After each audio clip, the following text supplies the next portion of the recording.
More than 1,000 ICT experts and decision makers attended the Technology Innovation Conference 2018, hosted by the Gauteng Provincial Government.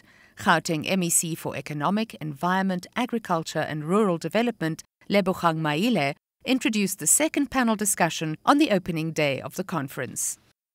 The Gauteng Innovation and Knowledge Economy Strategy repositions the Innovation Hub as the center of implementation of Gauteng's innovation strategy to facilitate, among other things, collaboration with Gauteng-based R&D institutions, a vibrant incubation program, innovation, enabling skills, including in ICT and different industries. Ladies and gentlemen, I'm just emphasizing these points, some of which have already been raised by our Premier and my colleague in the Executive Council, because the topic that is going to follow, which the Honorable Minister is going to focus on, is on innovation in South Africa and in Gauteng.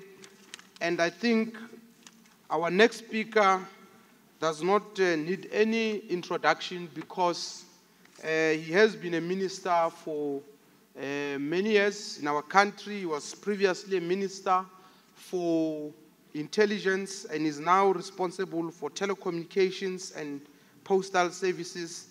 Ladies and gentlemen, please put your hands together for Dr. Siyabonga Cwele. Like climate change, the digital revolution is upon us here in South Africa and here in Gauteng. Actually, Gauteng is at the epicenter of this unfolding fourth industrial revolution in South Africa and indeed our continent, as it is the most advanced and modernized city region in our continent. Gauteng province has a comparative advantage to exploit the opportunities presented by this revolution due to the advanced ICT infrastructure, whether you're talking about broadband rollout, whether you're talking about innovation centers, the internet exchange points. I'm told here in Johannesburg, we're exporting these internet exchange points to our region and indeed to our continent, because we are training our colleagues in the use and establishing of such centers. Gauteng is also a center for skills production, and they have also got a high concentration of content production. If you talk about television, the audiovisual, and all our artists are almost based here in Gauteng. So we got all the ingredients to exploit this revolution. We also are part of the manufacturing and localization capabilities. I'll come back to this very briefly. We are embracing this revolution not for technology's sake, but as it is offering us an opportunity to leapfrog in our socio-economic development and build an information society and knowledge economy as envisaged in our National Development Plan. The fourth industrial revolution is already impacting on our policy making, regulatory system, business processes, and on the way our society lives and behaves. The ultimate outcome of this revolution in our country will be assessed on how our people develop as a result of this fusion of human routines and practices and the use of technology. A role of government, if I can touch briefly, the role of government is central in this revolution. As a country, we've created a firm foundation by coming up with policies and plans since 2012, some of which include, but not limited to, firstly, the National Development Plan on its own. This is what is our guiding light as a government and the people as a whole. The National Integrated ICT White Paper 2016 as an overarching policy framework for transforming South Africa into this inclusive society and knowledge economy. The National E-Strategy we passed last year, or Digital South Africa, which articulates our path to information society and knowledge economy based on the needs of our citizens, business, and public sector. This path paves our opportunities to remain globally competitive in this evolving digital era. The National E-Government Strategy 2017 to improve service delivery and improve accountability to our citizens to meet their needs and expectations. The ICT SMME Strategy 2017 as a driver of the innovation and job creation which arise out of these SMMEs we are trying to support. We and the Department of Higher Education are currently working on the National Digital Skills Strategy. The establishment of IGAMOVE, a National E-Skills Institute, is in an advanced stage. It started with the formation of what was called NEMISA there in Bronwyn in Johannesburg, which was just focusing on bringing Black students and entrepreneurs into our broadcasting services. Now we're looking at the whole ICT. And this IGAMOVE E-Skills Institute is already collaborating with many universities across our country through its CoLab, what is called CoLab or e-learning centers, which is very critical for massification of skills, e-skills in particular, in our society and into our workforce in preparation of them for the future. We are working with the Department of Science and Technology to finalize the ICT Research, Development, and Innovation Roadmap in South Africa. We hope to conclude that this year. And our SMMEs, just to give another example, last year we were in this ITU World Telecoms in Busan, in South Korea. We took just about five SMMEs there, but 3 of them from South Africa came with award. And one of them became #1. Why? Because they developed an Internet of Things solution for mining, which improved our safety in mining. It was a company owned by a young white South African who got a first prize in this global environment, competing with all in the world. I'm raising this because this year in September, we'll have an honor to host the World Telecoms Conference in Durban, where we're expecting about 9,000 to 10,000 delegates. And we're really hoping that our companies and African companies, our academia, will also participate and showcase that as an African continent, we can compete with the best in the world. So it will be experienced, and I encourage all of you to participate in the preparations for this. We participate in WEF. Our SMMEs are doing very well. Whether you talk about WEF globally or WEF in Africa, we always come back with awards as South Africans. So the incubation period programs, which we have here in Johannesburg and other areas of our country, are very critical. I was very impressed. Some of them are coming slowly because you take a student or entrepreneur, incubate for 2 years. Some of them will fail, but others will pass. Those who pass, they will contribute significantly in our economy. Premier Makura, the public Wi-Fi program. I know your cities were at the leading example globally on how we roll out this. It's important because it starts dealing with the issues of equity, particularly for the poor communities who can't afford the high cost of data. So this public Wi-Fi program, we need to scale up.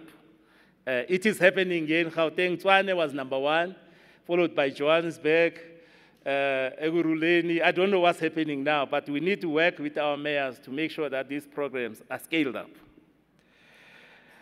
The Smart City program, lastly, I believe that it is one thing you as Gauteng have a global and competitive advantage for Africa. to start that so that we can have businesses, we can have entrepreneurs to participate in speeding up this digital revolution in our region. We must lastly deal with emerging problems caused by this. I'm not talking about job losses. Our unions are very happy about this revolution. They are adopting it, which is good for us. But some of the challenges is about what is called information ethics and inequities, which is going to come out of this revolution. We need to prepare for this. And we are lucky here that here in this province, we have got the University of Pretoria, who have this information ethics center, which is one of the leading in the globe. As a person from the rural area, as I close moderator, I come from a rural area. I get scared when they talk about these things we can put in our brain. Super soldiers. Fear for call. They say, what's what they say? They were talking about these things and the widening of the gap to those who succeed and don't succeed. So that's what this center is really trying to help us to be able to cope and deal with so that we can minimize the effect of inequality in our society. Thank you very much.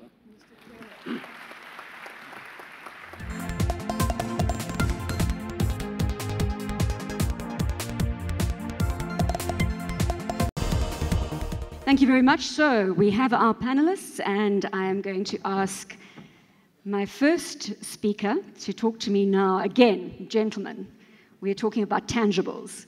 We've gone from the theory, and we're looking at innovation in South Africa, and specifically in Gauteng. So, sir, if you could please give us your thoughts. Mboneni. Thank you so much. I think the best approach in talking about innovation is really thinking about solutions. Because when we talk about these things, we tend to be tempted to really concentrate on technologies and get caught up on issues of technology and its complication. But now when we really want to reflect at solutions, it's looking at how can we make people's lives better? How can we improve the experiences of people with life? And as we mentioned, whether it is about people who are getting old, etc. And I'll probably need to reflect on what is currently happening in the country and predominantly through our investments in the Department of Science and Technology in various areas. And this is crucial because when you really invest in technology and innovation, sometimes the solutions aren't obvious, and sometimes they are not actually what you have intended to achieve in the beginning. It's very typical of what, for example, NASA does. And you see a lot of technologies today that would have come out of NASA, but they were not really intended for what they are doing today, which is improving our lives. Now, I'm just going to give an example of two things that we've been investing on. People are aware that the biggest science and technology program in the world today is the Square Kilometre Array, which is hosted in South Africa. And out of that, looking at just getting the project going, we have managed to really develop a lot of exciting technologies that are local, that are going to grow to go global. Now, the second area I want to look at is the area of space sciences. Now, a lot of people are at least aware that we have a space program. We have endeavored to revitalize that a couple of years back. And today, on the investment that we've made over the past 10 or so years, we now have a cluster of space companies that are based in Cape Town. And they have started developing some interesting technologies and subsystems that are now having access to market globally. Now, what I really want to say is, while we have these solutions locally that we're developing, the greatest thing is how do we as a country, and especially Gauteng as a leading province, how do we show appreciation of these technologies by being at the forefront of uptaking these technologies? Because a lot of them are actually ready, but we still find that international technologies are favored, as I think it has been mentioned by the Premier about some of the innovations that are coming out of here that are going outside, but we haven't appreciated them. So we really want to say we've got a number of exciting technologies locally, but we need to be the ones who appreciate and uptake those technologies before we lose them out, because if they don't get taken and tested and tried locally, we end up losing our competitive advantage. Thank you very much, DDG. I just want to bring the audience in now and put a question to you. How many of you are aware of the SKA, the Square Kilometre Array project?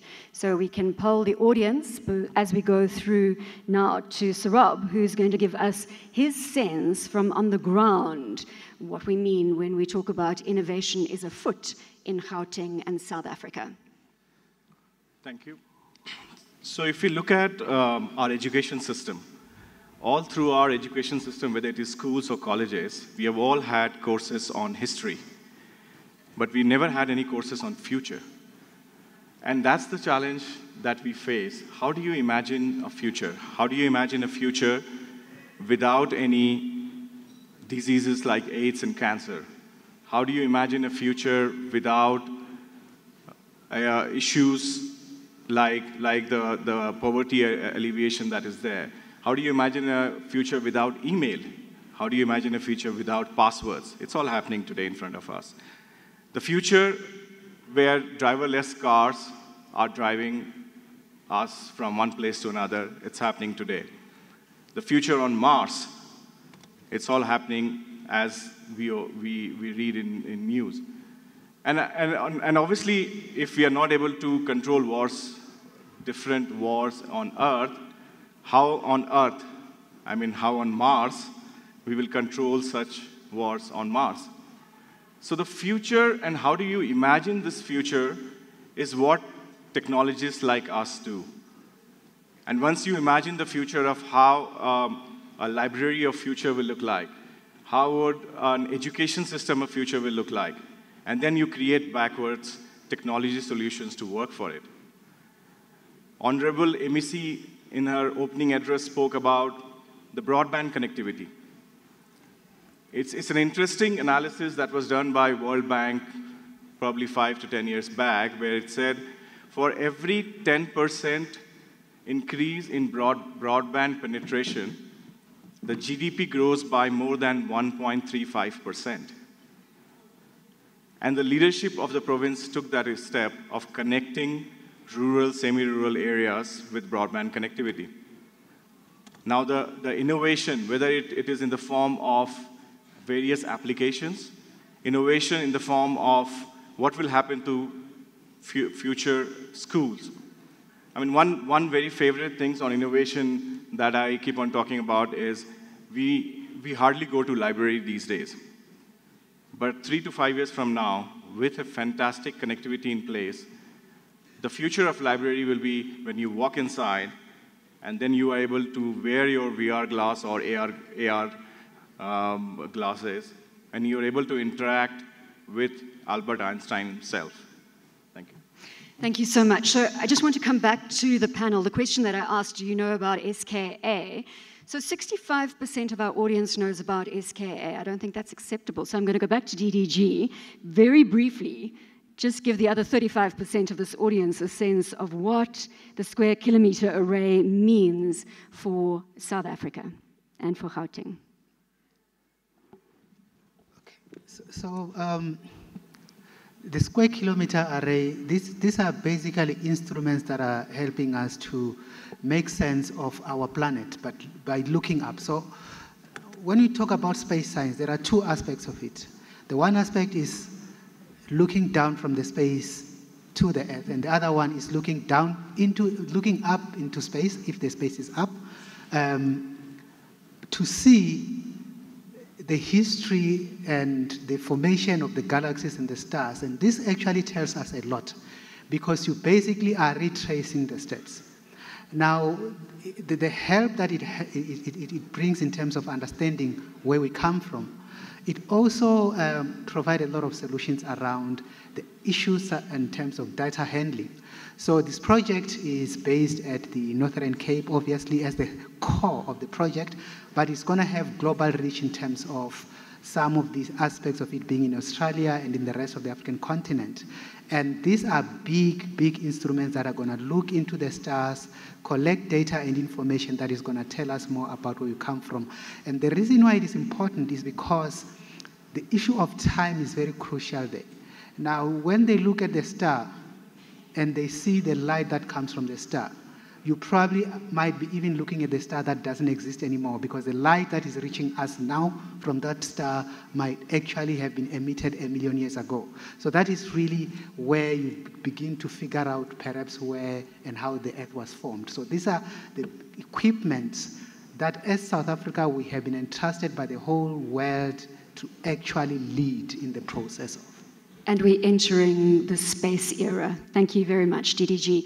So coming out of Sarab's presentation or his brief comments, I want to put another question to you. How many of you still go to a traditional library? And on that note, I'm going to ask Mr. Balo Manilal from the CEO, or he's CEO of Technology Innovation Agency, otherwise known as TIA, to give us his thoughts on the headline discussion here, Innovation in South Africa and Gauteng and Tangible Examples. Sir. Thank you very much, Bronwyn. I haven't been to a conventional library in many, many years. I think listening to all the speakers this morning as well, and we sometimes look at the landscape around innovation in this country, and sometimes we take a pessimistic view, and I'd just like to highlight a few things. I think what's important for us is, and I'm not going to speak about any of the success stories because we've had many. We've got many success stories. We've got world leaders in innovation and IP development. In many of my travels, I think it's very interesting if people, when we send delegations to the US, to Silicon Valley, to Europe, all the key centers. And if there's pitching sessions, there's innovation competitions. If there's a South African company in the top 10, they're invariably in the top 3. If they're in the top 3, they almost certainly win. So it shows, as a country, in terms of the smart people, us being able to develop IP, we should not stand second fiddle to anyone in the world. We have amongst the best brains around technology and developing of IP. I think where we need to work is how do we provide the right level of support and services to them. So if we look at, in terms of our academia, on the continent, excellent in terms of South Africa. If you look at the Department of Science and Technology, the policies, etc., far-reaching policies as far as innovation and technology development. It's important to note as well, and I think it's great that the province has taken the lead with this conference, but if you read the NDP, the National Development Plan puts innovation central to the development of the country as well. If you look at our science councils, we have amongst the best science councils on the continent, and certainly they're on par with the best in the world as well. We have great policy, we struggle with implementation. I think that's an age-old problem that we definitely need to work on. We also have what is so important but very often never discussed. We have the amazing entrepreneurial spirit in this country, but we don't support that enough. So the big challenge we have, Bronwyn, is we have the great potential. We're not exploiting these capabilities and targeting it in a very, very considered manner.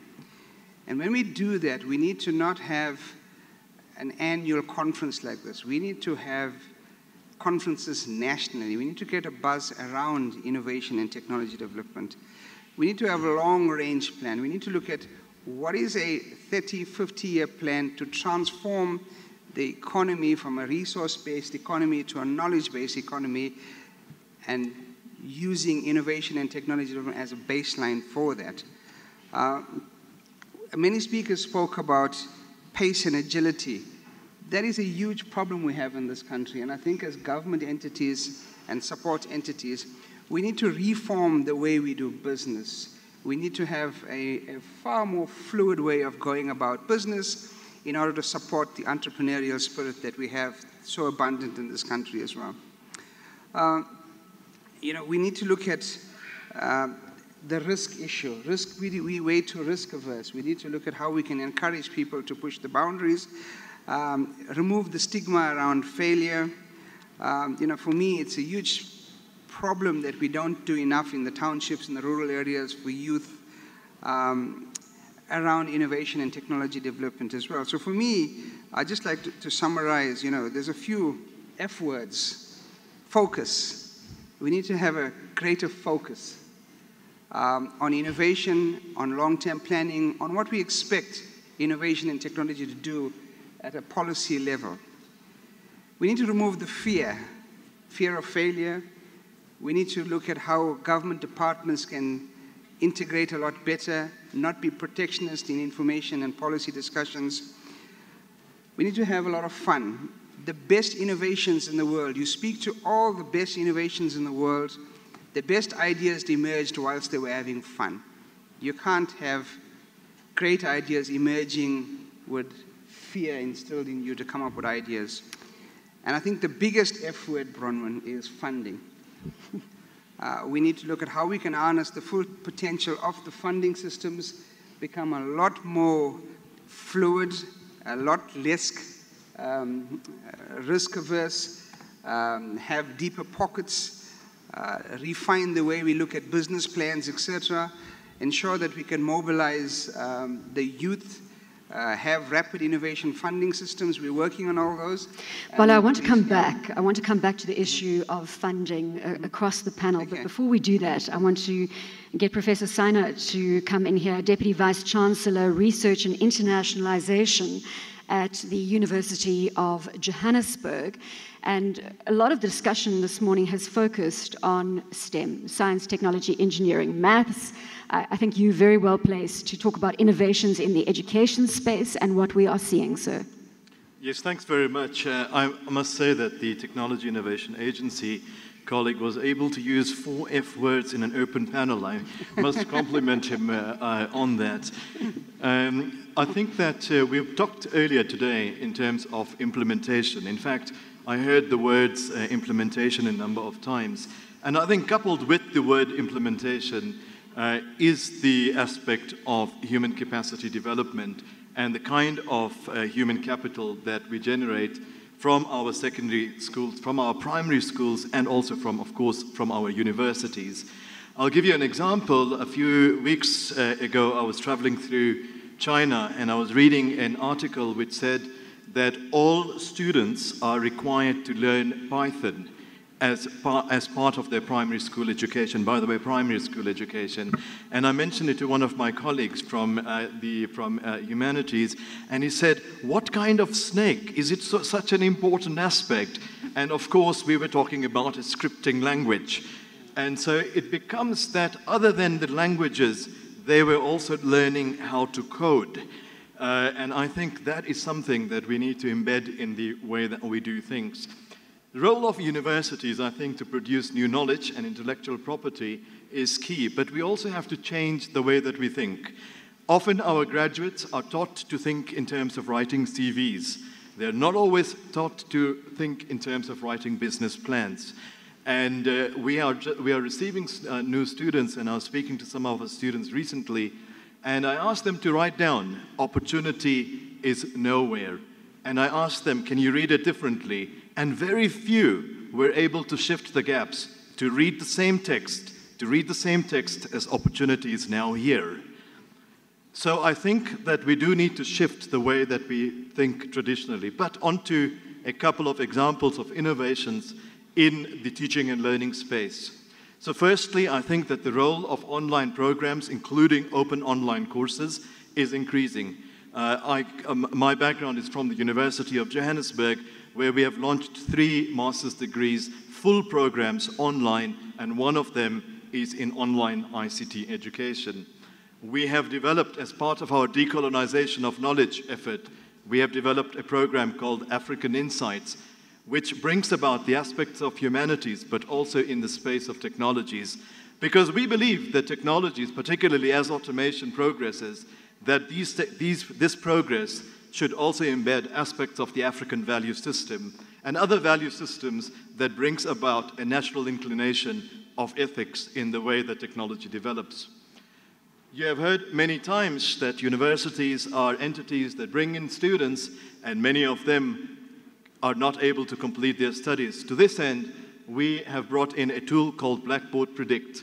This is an analytics tool that is integrated into the online learning management system and is therefore able to preempt and provide to us an early warning before a student needs further assistance, whether it's tutoring or other kinds of mentorship.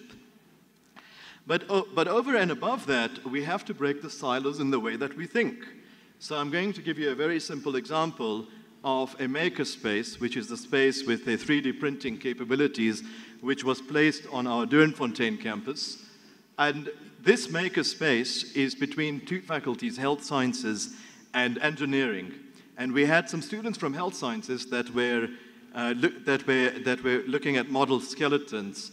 And by the way, these skeletons are different from political skeletons, just to be clear. These skeletons, and someone said, is it possible for us to print these 3D skeletons? And before very long, we were talking about the printing of prostheses, and we were talking about the printing of implants. So you can see that our students today and the youth that we are blessed with in South Africa, on the continent, these individuals are much more connected to humanity and not just about technology. And I think that is an advantage that we have of our system. We have talked about Wi-Fi earlier today, and as I was in this venue, I don't know if you may have noticed, I switched on my own Wi-Fi, and I labeled it, by the way, the same, almost the same name as the free Wi-Fi here. And thank you for some of you that connected to me. Right? Now, immediately you can see that there are two ways of bringing about Wi-Fi connectivity. The one is to depend on central systems. So, for example, if you wanted to have Wi-Fi in this room, you could have a couple of routers. The other is I could ask all of you to switch on your Wi-Fi hotspots.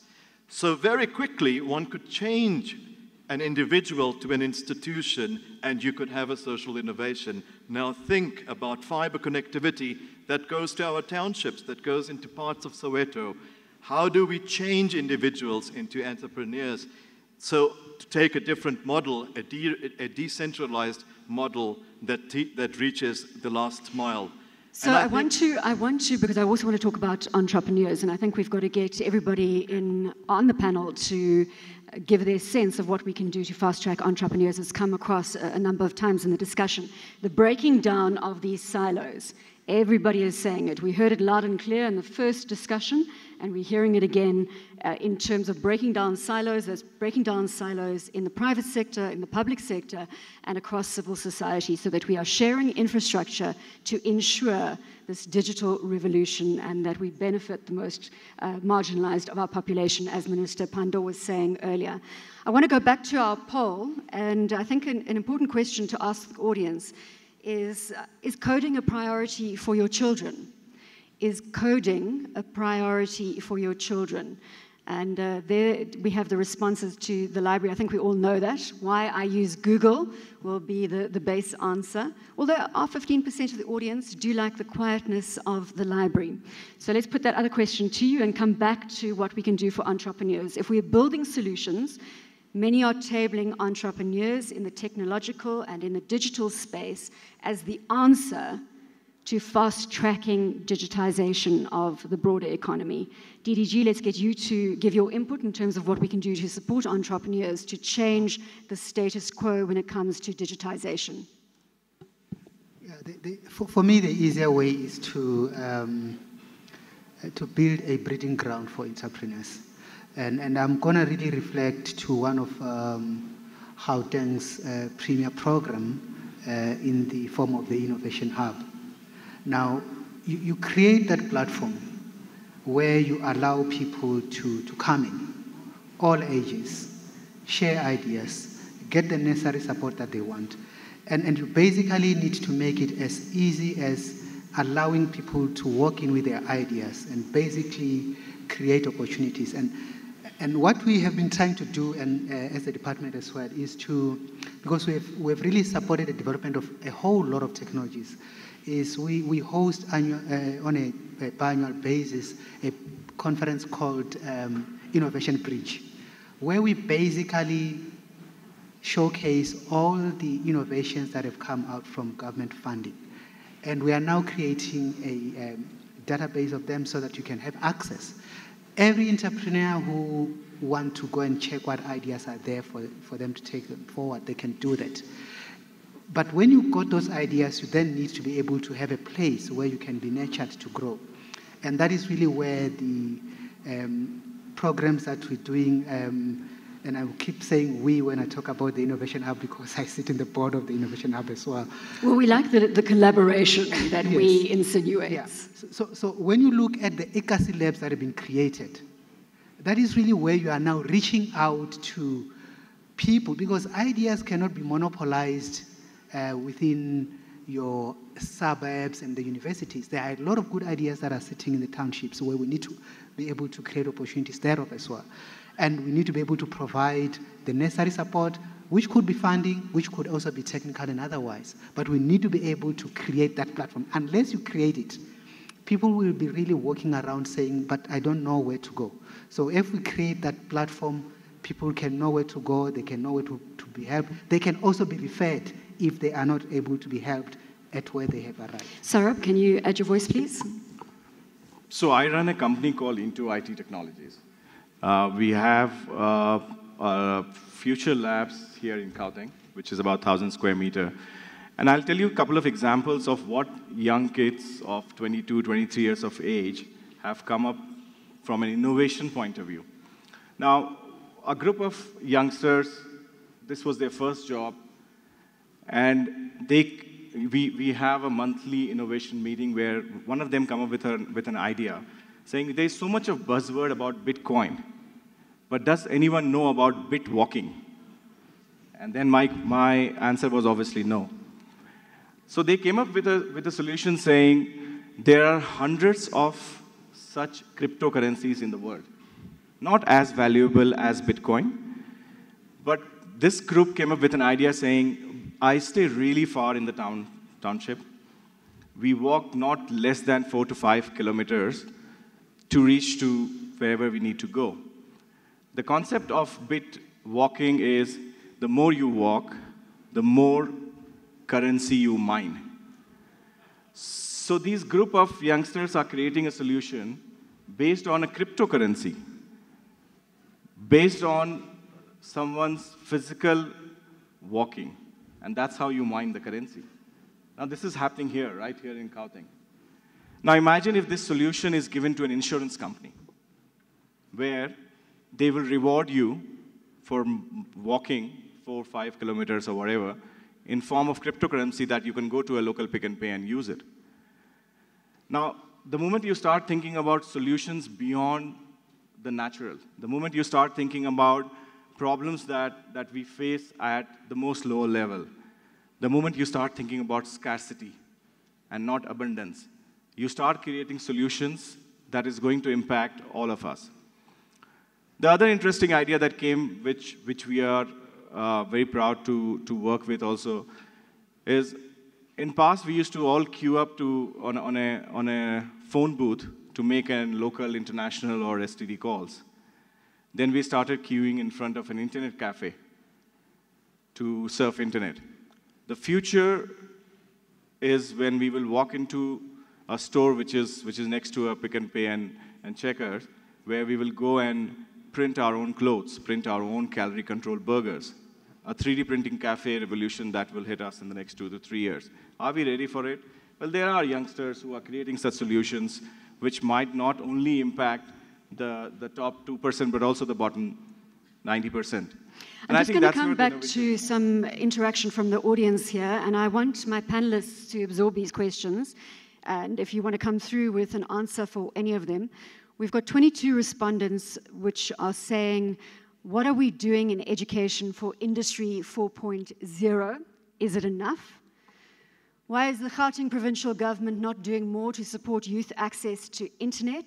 Tshwane, free Wi-Fi is not enough. Tshwane, rather. What is being done, if I could have that board back up, otherwise I can't actually go through the questions, please. Thank you. What is being done to govern costs of data? It is commonly known that South Africa has some of the highest data costs compared to developed countries. And are we doing enough to prepare learners for the fourth industrial revolution? Again, mindful that we're asking the audience to be interactive. I want to see if we can address these questions. Any takers on the 4 questions that I've put to the panel? Thank you. Professor? So on the education item, I think that I must say I'm speaking now from the University of Johannesburg, but the program director didn't tell me I couldn't do so.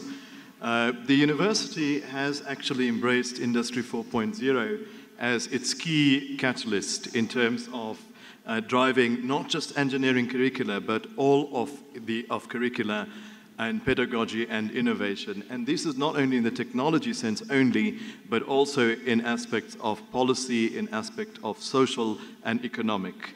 And I'm going to give you an example of 1 or 2 programs that illustrate this on how also to break silos. So a conversation started about cognitive computing in our Faculty of Humanities. And very quickly, it moved on to the question of, if I ask you, how do you feel today? You may say, well, yes, I feel great, or you may say, not so good, or you may say, well, maybe. And if you think about computing, a lot of computing is premised on zeros and ones, but not in between. Now, the moment you bring in the in-between state, you start to not just reboot, you start to reboot the field of computing. And the moment these dimensions come together, I think where humanities, social sciences, and the technologies come together, we would start to find a new mindset that will automatically... Professor, just to clarify, in terms of the question, is enough being done? I celebrate what you're saying, but obviously we need to fast-track education around Industry 4.0. I would say that there's a lot more work to be done. Thank you. DDG, you wanted to come in here, sir? Yeah, thank you so much. And I just like the last response that the Vice Chancellor gave.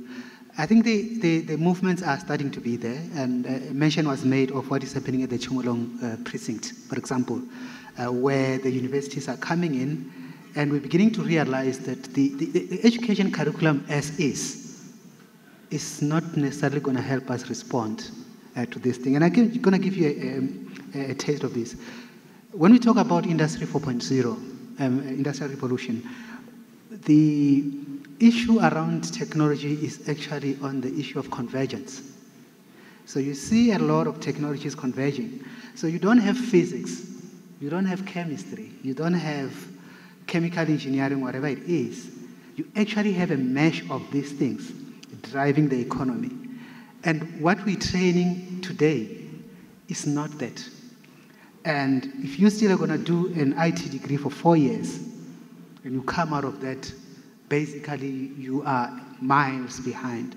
So those are some of the things that we really need to talk about. How the technologies converge, where you're now beginning to see the drive by nanotechnologies, your biotechnologies, etc.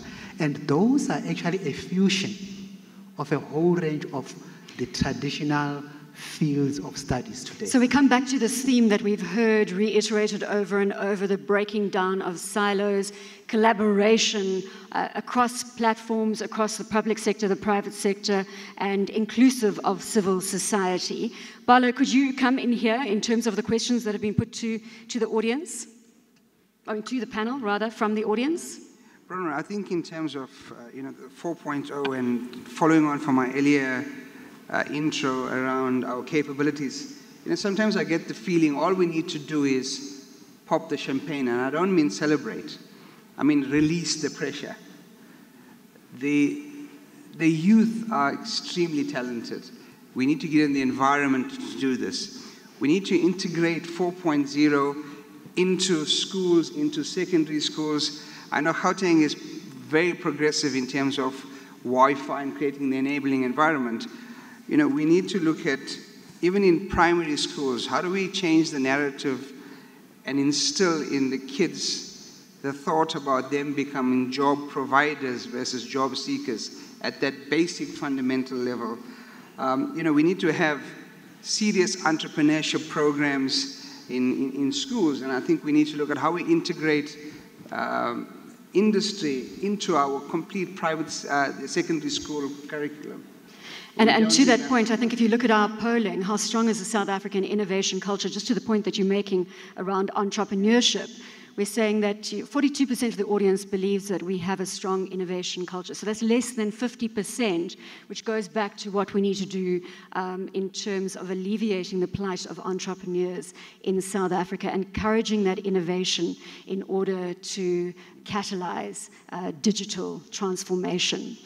So I want to come to a conclusion now, and again, from the outset, we said we've got to move to resolutions at the conclusion of each of the panels.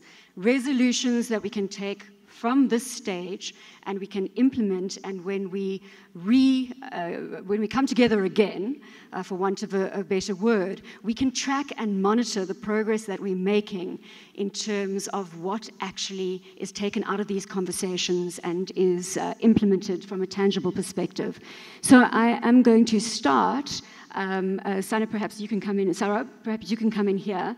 Concluding comments, I want you to be concise. I want you to be very targeted, remembering that our overarching theme is innovation in Gauteng, innovation in South Africa. We have a lot to celebrate, but now how do we take the innovation that we're seeing forward and drive it harder?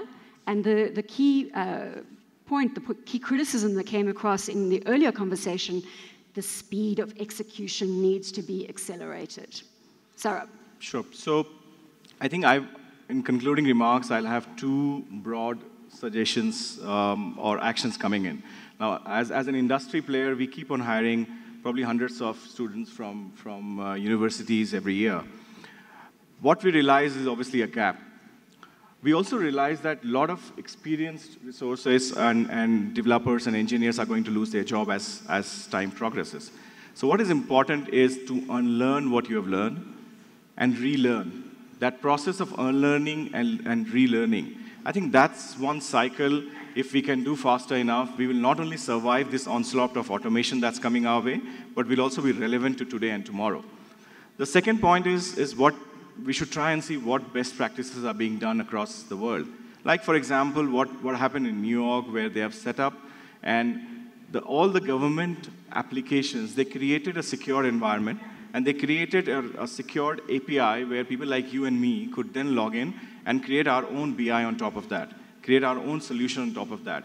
The moment you start doing this, the innovation is not individual-owned, but it's more inclusive. It's more participants from various industries. So I would urge for these two to happen, where all of us come together with certain collaborative systems where we work together, and obviously the learning process that needs to be modernized big time. So what I think is really important here is we're building on this theme of sharing, on collaboration, on breaking down silos. We're seeing that reiterated by Saurabh now, and also the important point, unlearn what you know, and we need to adopt new practices to be fit for the digital revolution.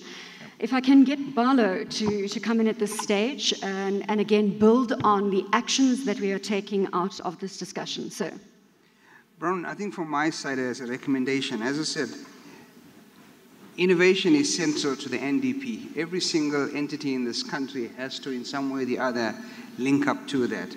I've always been a strong advocate of us implementing an innovation charter.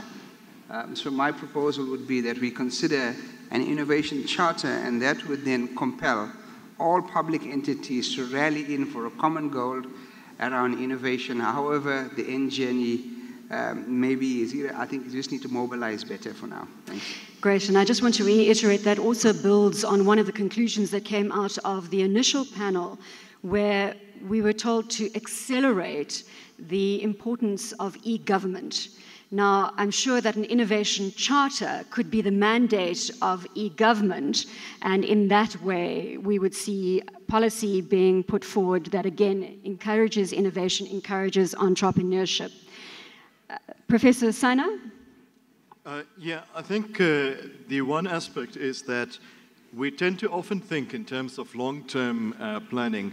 I think that long-term is a rather relative word in the space that we're talking about right now, and it's an environment that requires quite a bit of agility. I had recently also looked at the way that a small country in Europe called Estonia, very progressive in terms of its ICT progress, where one of the things that they have done is they have varied the regulatory and the regulated and deregulated participants in this space. And I think how you balance and how you vary the balance and what times and when you vary the balance, I think is critical to develop the ecosystem for innovation. And lastly, I think ICT can really stand for innovate, connect, and transform. And I think that should be where our heart and mind should be. And it would be great to see e-government creating, as they are attempting to do with success, that enabling environment for the ecosystem that you are referring to. DDG? Yeah, thanks. I think the issue of the uptake of newer technology, so we need to shy away from avoiding the risk, especially if we talk about a province like Gauteng, which is the lead province. There's a whole lot of newer technologies that are there for the taking. And I think that if we are patient, especially in accepting locally developed technologies and taking them further, these technologies are developed with the understanding of the current and local challenges. And I think if we can take those forward, we'll actually do well. And the other thing, of course, is we need to avail resources. Innovation and entrepreneurship, they have to be enabled through investments. We know that there is investments that are on there. We cannot invest what we don't have, but I think for what we have, we need to continue to invest so that we can be able to really keep that competitiveness that we have as a province going forward. Sure. Thank you very much. I appreciate the words of wisdom from the collective panel. And I just wanted to add, before I leave you, I think that you're building conversation today around this collaboration, around breaking down the silos. It can't be emphasized enough that if you just take the low-hanging fruit, make the changes in terms of the recommendations from the experts, then you are going to see tangible results from these conversations happening. I've also just had the pleasure of coming back from the World Economic Forum in Davos, and for many of you, you will know that that is the heart of the Industrial Revolution, or certainly a think tank when it comes to thinking around the fourth Industrial Revolution, artificial intelligence, robotics, blockchain. And I just want to leave you with this thought paper, or thoughts that were put forward and emanated from the World Economic Forum, came through and printed on the 25th of January 2018, directly after the forum. Written by the President and Chief Executive Officer of Siemens AG, Joe Kaiser. Although we have only seen the beginning, one thing is already clear. The fourth industrial revolution is the greatest transformation human civilization has ever known. As far-reaching as the previous industrial revolutions were, they never set free such enormous transformative power. The fourth industrial revolution is transforming practically every human activity. The way we make things, the way we use the resources of our planet, the way we communicate and interact with each other as humans, the way we learn, the way we work, the way we govern, and the way we do business. Its scope, speed, and reach are unprecedented. Think of it. Just 10 years ago, there was no such thing as a smartphone. Today, no one leaves home without it. Just a few decades ago, the internet connected computers at a few sites.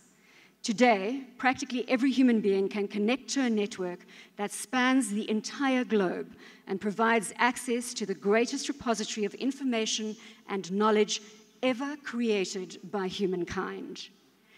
Enormous power entails enormous risk. Yes, the stakes are high. If we get the revolution right, digitization will benefit the nearly 10 billion humans inhabiting our planet in the year 2050. If we get it wrong, societies will be divided into winners and losers. Social unrest and anarchy will arise. The glue that holds societies and communities together will disintegrate, and citizens will no longer believe that governments are able to fulfill their purpose of enforcing the rule of law and providing security. Ladies and gentlemen, please could you give a round of applause to my panelists.